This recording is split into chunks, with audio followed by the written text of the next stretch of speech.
आज के वीडियो में हम पढ़ेंगे व्यवहारिक अनुसंधान, अप्लाइड रिसर्च। इसके पहले वाले वीडियो में मैंने आप लोगों को मौलिक अनुसंधान के बारे में स्पष्ट किया था। जो विद्यार्थी पढ़ना चाहें वो पढ़ सकते हैं। जो विद्यार्थी आज मेरी क्लास अटेंड कर रहे हैं वो सब्सक्राइब कीजिए और बेल आइकन को दबाइए ताकि आपको मेरा दूसरा वीडियो मिल सके। वीडियो पसंद आए तो आप उसको लाइक कीजिए और शेयर कीजिए, कमेंट्स भी कीजिए ताकि मुझे पता चल सके कि विषय आपको समझ में आ गया है। स्टार्ट। सामाजिक अनुसंधान शब्द की उत्पत्ति ओल्ड फ्रेंच शब्द सर सीए से हुई है, जिसका अर्थ होता है खोजना, ढूंढना, अर्थात किसी विशेष अवधारणा या किसी विशेष विषय को प्रायोगिक विधि के द्वारा खोजना। अध्ययन में वैज्ञानिक पद्धति का प्रयोग कर एक्सप्लेनेशन, वेरिफिकेशन के आधार पर डेटाओं को देखना, समझना ताकि हम सत्य तक पहुंच सकें। The word research is derived from the old French word chercher, meaning to seek or search. A researcher seeks for more explanation, for variable truth and to make discoveries.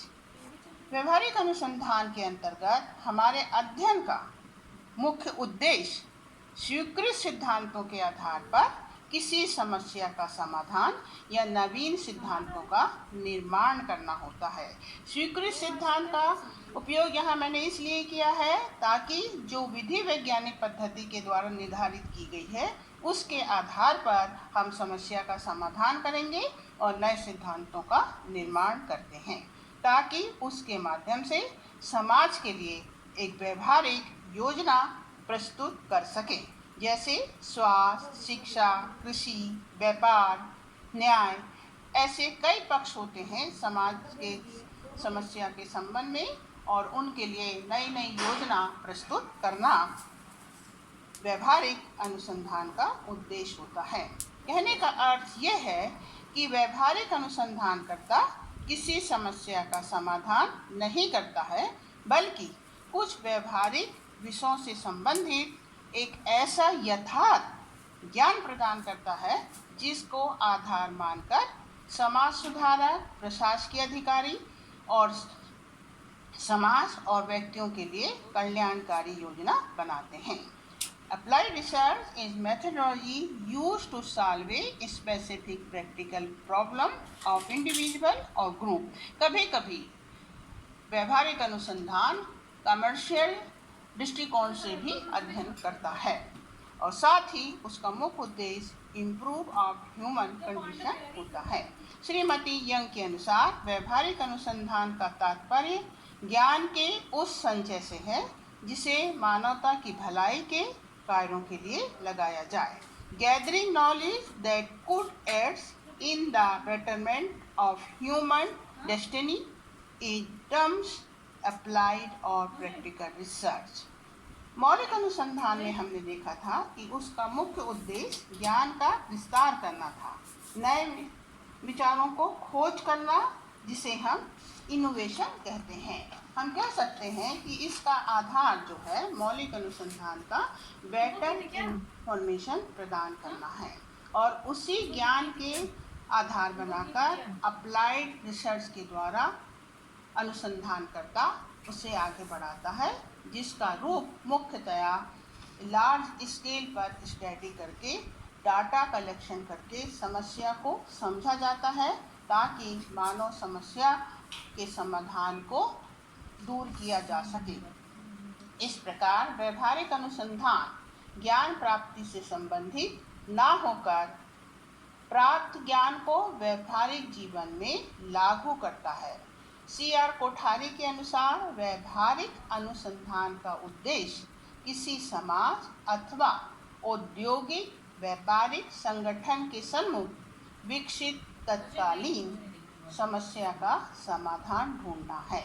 इसके साथ हम नई नई टेक्नोलॉजी का प्रयोग कर समाज और मानव जीवन को सुखमय एवं सुंदर बनाते हैं।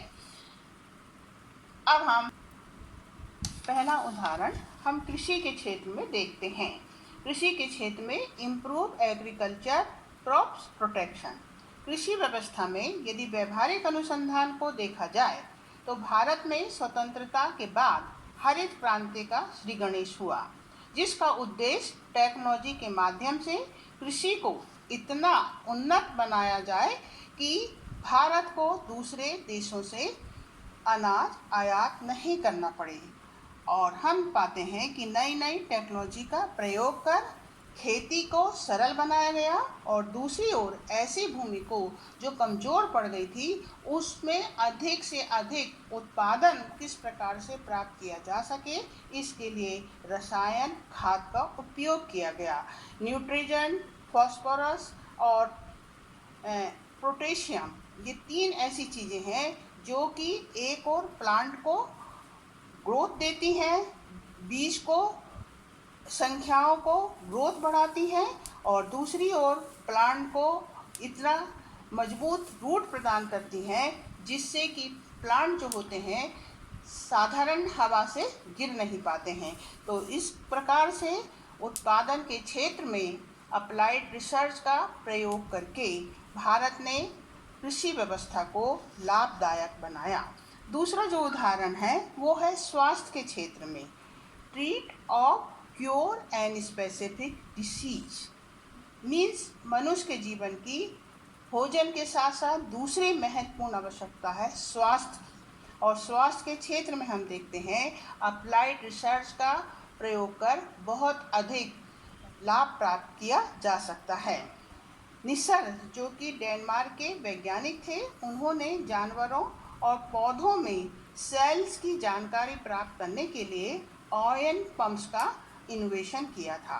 आरंभ में ये इन्वेंशन बहुत छोटा दिखाई दिया, परंतु 9 साल के बाद इसी तथ्य को चिकित्सा शास्त्रियों ने आगे बढ़ाया, नए अनुसंधान किए और आज फंगस इन्फेक्शन के सहारा लेकर कई बीमारियों का जैसे कैंसर, निमोनिया, मसल्स, साइनस, इसका इलाज संभव हो सके।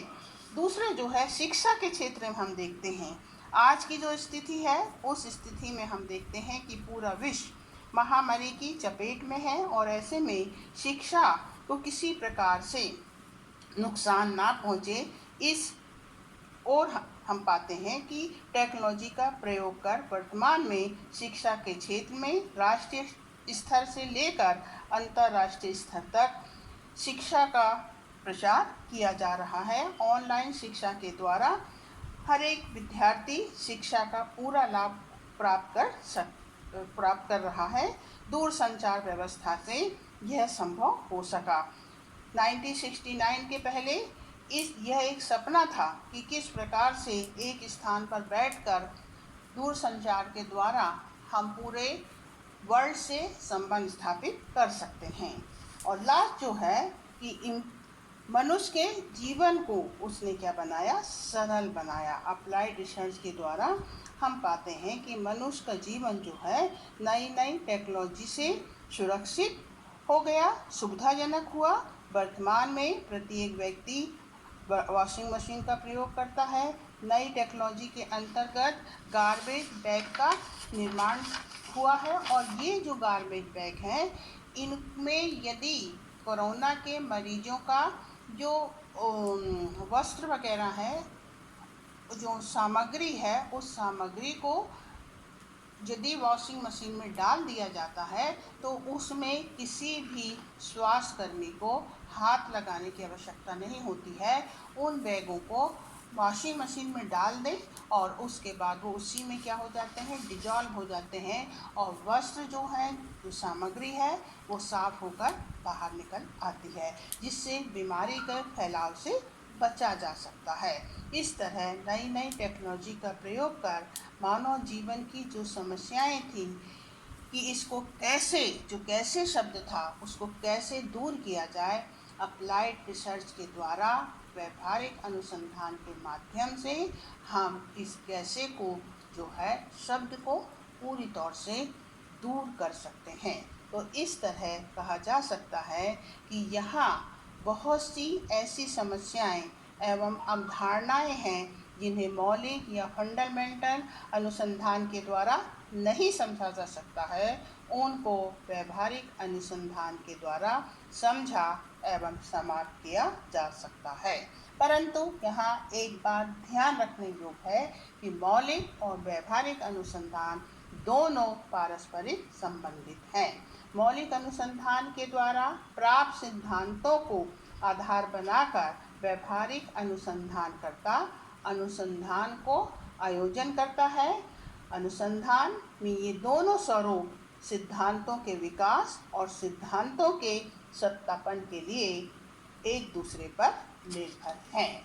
इस तरह व्यवहारिक अनुसंधान के द्वारा मात्र समस्या का समाधान नहीं किया जाता, बल्कि उसके द्वारा समस्या को कैसे दूर करें इसकी योजना प्रस्तुत की जाती है। No sharp line is demarcation can be drawn between these two types of research.